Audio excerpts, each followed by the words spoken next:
2 mains ఎగ్జామ్స్కు అంతా సర్వసిద్ధమైంది. ఈ నేపథ్యంలో ప్రధానంగా చూసుకుంటే విజయనగరం జిల్లాకు సంబంధించినటువంటి 12 కేంద్రాల్లో ఈ ఎగ్జామ్ అయితే నిర్వహించనున్నారు. ఇదే క్రమంలోనే ప్రధానంగా చూసుకుంటే ప్రస్తుతం అయితే మనం విజయనగరం జిల్లాలో ఉన్నటువంటి ఎంఆర్ కాలేజ్ వద్ద అయితే ప్రస్తుతం అయితే ఉన్నాం. ఈ కేంద్రం వద్ద మనం చూసుకుంటే ఇప్పటికే ఉదయం నుంచి కూడా ఉదయం 8:30 నుంచి 9:30 వరకు కూడా అభ్యర్థులు అయితే మాత్రం వెళ్తున్నారు. ఇదే క్రమంలో చూసుకుంటే మరోవైపు పటిష్టమైన బందోబస్తు మధ్య అయితే మాత్రం ఈరోజు గ్రూప్స్ 2 మెయిన్స్ ఎగ్జామ్స్ అయితే నిర్వహించుకున్నారు. ప్రధానంగా చూసుకుంటే పేపర్ 1 ఉదయం 10 నుంచి 12:30 వరకు, పేపర్ 2 మధ్యాహ్నం 3 నుంచి 5:30 వరకు అయితే ఈ యొక్క ఎగ్జామ్స్ అయితే జరగనున్నాయి. ఇదే క్రమంలో మనం చూడొచ్చు ప్రతి ఒక్కరిని కూడా వెళ్తున్నటువంటి ప్రతి అభ్యర్థిని కూడా క్షుణ్ణంగా పరిశీలించి అయితే మాత్రం లోపలికి పంపిస్తున్న పరిస్థితి కనిపిస్తుంది. ఎందుకంటే లోపల ఎటువంటి ఎలక్ట్రానిక్ పరికరాలు కానీ ఎటువంటి సంబంధించినటువంటి వస్తువులు కానీ ఏది కూడా పట్టుకుని వెళ్లకుండా లోపలికి పంపిస్తున్న పరిస్థితి కనిపిస్తుంది. ఇదే క్రమంలో మనతో పాటు మాట్లాడడానికి ఈ యొక్క కాలేజీకి సంబంధించినటువంటి బందోబస్తు నిర్వహిస్తున్న అధికారులు కూడా ఉన్నారు. వాళ్ళతో మాట్లాడి మరిన్ని తెలుసుకునే ప్రయత్నం చేద్దాం. సార్ చెప్పండి సార్, ఎలా అనిపిస్తుంది, ఎంతమంది వచ్చారు, ఏంటి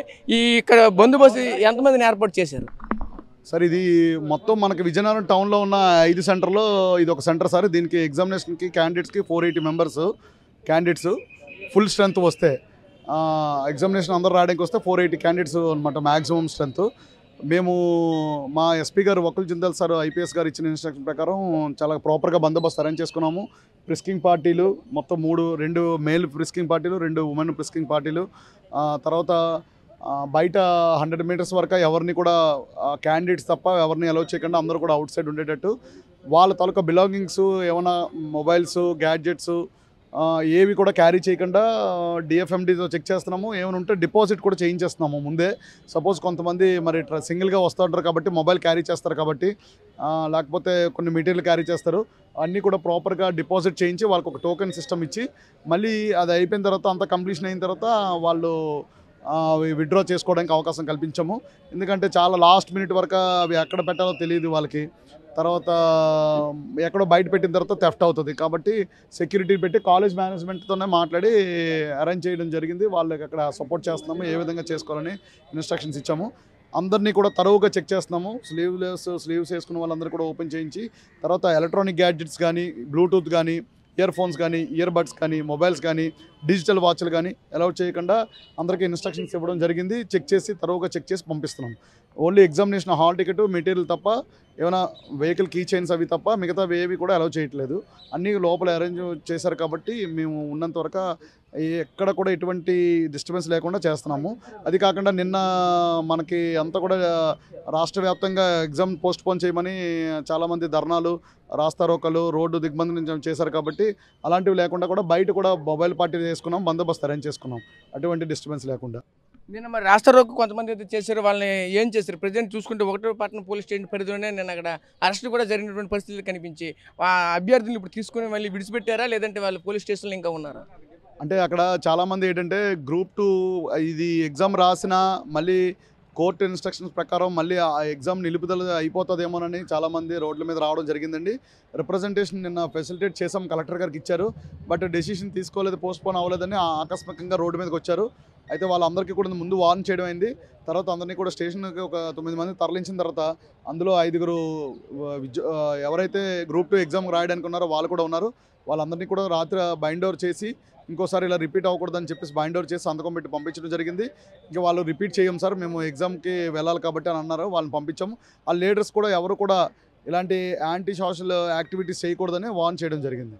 అందరూ కూడా విద్యార్థులు కాబట్టి వాళ్ళ భవిష్యత్తు నాశనం అవ్వకూడదని ఉద్దేశంతో సుపీరియర్ ఆఫీసర్స్ నోటీసులో పెట్టి ఇన్స్ట్రక్షన్స్ ఇచ్చి పంపించడం జరిగింది. Thank you. ప్రధానంగా చూస్తున్నాం కదా, ఒకటే చెప్తున్న పరిస్థితి కనిపిస్తుంది. ఏదైతే ఈ యొక్క సెంట్రల్ వద్ద అయితే పటిష్ట బందోబస్తు అయితే మాత్రం ఏర్పాటు చేసాము. ఇదే క్రమంలో ప్రధానంగా మనం అయితే చూడుతూ ప్రతి ఒక్కరిని కూడా క్షుణ్ణంగా పరిశీలించే ఎటువంటి ఎలక్ట్రానిక్ డివైజెస్ కానీ, వాళ్ళకి సంబంధించినటువంటి ఫోన్లు కానీ, లేదంటే ఏదైనా సరే ఇయర్ బ్యాండ్స్ కానీ, ఇయర్ ఫోన్స్ కానీ ఏదైనా సరే లోపలికి పట్టుకొని వెళ్లకుండా ఉండేటట్లయితే మాత్రం మేమైతే పటిష్ట బందోబస్తు చేస్తున్నాం. ఎవరైనా సరే పొరపాటును తీసుకుని వచ్చిన వాళ్ళని కూడా వాళ్ళకైతే మాత్రం ప్రత్యేకించి వాళ్ళకు కౌంటర్ కూడా ఏర్పాటు చేసి ప్రతి ఒక్క వస్తువును కూడా ఇక్కడ కలెక్ట్ చేసి మళ్ళీ రిటర్న్లో వెళ్ళేటప్పుడు తీసుకునేటట్లు కూడా ఏర్పాటు చేస్తున్నటువంటి పరిస్థితులు కూడా కనిపిస్తుంది. దీనిపైన చూసుకుంటే కాలేజ్ యాజమాన్యంతో ప్రత్యేక శ్రద్ధ చూపించి ఇతర పోలీసులు అధికారులు కూడా ప్రత్యేక శ్రద్ధతో ఇటువంటి కార్యక్రమం చేస్తున్నామని చెప్పుకున్న పరిస్థితి కనిపిస్తుంది. నిన్న జరిగినటువంటి ఆందోళనలో కూడా ఎవరైతే కొంతమంది అయితే అరెస్ట్గా తీసుకున్న కొంతమందిని ఎవరైతే మన అదుపులో తీసుకున్న వాళ్ళని కూడా ఈరోజు ఎగ్జామ్స్ నేపథ్యంలో వాళ్ళని కూడా రాత్రి రిలీజ్ చేసామని కూడా చెప్పుకొస్తున్న పరిస్థితి కనిపిస్తుంది. మనమైతే మనం చూడొచ్చు ప్రతి ఒక్కరికి కూడా ఇక్కడ ప్రతి ఉన్నటువంటి ఉన్నటువంటి ప్రతి ఒక్కరిని కూడా క్షుణ్ణంగా అబ్జర్వ్ చేసి లోపల పంపిస్తున్న పరిస్థితి కనిపించింది. అదే క్రమంలో మనం మరోవైపు చూడొచ్చు, లోపలికి వెళ్ళాలంటే ముందుగా ఎవరెవరికి ఏ రూములు కేటాయించారు, ఎంత నుంచి ఎంతవరకు ఏ నెంబర్ల వరకు ఉన్నాయని కూడా ప్రత్యేక బోర్డు కూడా ఏర్పాటు చేసి ఈ యొక్క బోర్డుని ప్రతి ఒక్కరు కూడా వచ్చినటువంటి అభ్యర్థులు కూడా ఈ యొక్క ప్రాంతంలో చూసుకొని లోపలికి వెళ్తున్నటువంటి పరిస్థితి మాత్రం ఉంటుంది. ఇదే క్రమంలో కొంతమంది అభ్యర్థులు కూడా అభ్యర్థులతో మాట్లాడే ప్రయత్నం అయితే చేద్దాం. నేను గ్రూప్ టీ ఎగ్జామ్కి వచ్చారు కదా, ఎలా అనిపిస్తుంది? పర్లేదండి, ఇంకా అంటే నిన్నటి వరకు కూడా వాయిదా వేస్తారని అందరూ కూడా ఎదురు చూసిన పరిస్థితుల్లో ఎలా అనిపిస్తుంది? వాయిదా వేస్తారు అనుకున్నా కానీ అవ్వలేదండి, అయితే బాగుంది అనిపించింది. అంటే వాయిదా వేస్తే బాగుంది, ఈరోజు ఈ విధంగా ఎగ్జామ్ కండక్ట్ చేస్తున్నారు, ఏమనిపిస్తుంది? చాలా టెన్షన్గా ఉందండి ఎగ్జామ్. అంటే వాయిదా వేస్తే బాగుంటుంది, ఇంకా ప్రిపరేషన్ అనేది బాగుంటుంది. వాడు అన్నట్టు అది చేయలేదు కదన్న, అందుకే రోస్టర్ చేయలేదు కాబట్టి దానివల్ల ఇబ్బందిగా ఉంది. ఇది మెయిన్స్ కూడా ఇలాగే ఉంటే ఇబ్బంది అవుతుంది కదన్న. అంటే మెయిన్స్ తర్వాత రిజల్ట్ కూడా ఇలాగే ఇస్తే ప్రాబ్లం అవుతుంది కదన్న. ఇది కూడా ఒకటే చెప్తున్నారు, ఇదే ఈ మెయిన్స్ ఎగ్జామ్స్కి వచ్చినప్పటికి కూడా ఎంతవరకు కూడా ఇటువంటి ఆ రాష్ట్రీయ విధానాన్ని అయితే మాత్రం పూర్తిగా దాన్ని వెరిఫై చేయకుండా ఇటువంటి విధంగా ఎగ్జామ్స్ కండక్ట్ చేయడం పట్ల అయితే మేము తీవ్ర అవస్థలు పడుతున్నామని కూడా వాళ్ళైతే చెప్పుకోవాల్సిన పరిస్థితి కనిపిస్తుంది. అయితే చెప్పండి, ఏమనిపిస్తుంది అండి? ఏమనిపిస్తుందంటే యాక్చువల్గా మాకు పోస్ట్ పోన్ చేస్తుంటే బాగుండేది. సో సడన్గా పెట్టడం వల్ల కొంచెం ఇబ్బంది పడ్డాం. యాక్చువల్గా నిన్న రావాల్సింది ఎర్లీ మార్నింగ్ మళ్ళీ బయలుదేరి ఇబ్బందితో రావాల్సి వచ్చింది. సో బాగా చదివిన వాళ్ళకైతే ఓకే, అయినప్పటికీ కూడా ఎగ్జామ్ పెట్టిన తర్వాత సమస్య వచ్చే ప్రాబ్లం వచ్చే అవకాశం అయితే ఉంది. అంటే ఇప్పుడు ఆ రాష్ట్ర విధానం ఒకటేనా, లేదంటే మీకు ఇక్కడ ఎగ్జామ్ చదువుకోవడానికి డ్యూరేషన్ లేక మీరు ఈ విధంగా ఆందోళన చేపట్టారా? డ్యూరేషన్ అనేది ఏం లేదండి, ఎందుకంటే ప్రిలిమ్స్ ఆల్రెడీ 1 year అబవ్ అయిపోయింది. సో రాష్ట్ర వాళ్ళు ఇబ్బంది అంతే మెయిన్ ప్రాబ్లం. అది ఎగ్జామ్స్ అయిన తర్వాత కూడా వచ్చే అవకాశం, చాలా ఇబ్బంది పడే అవకాశం ఉంది.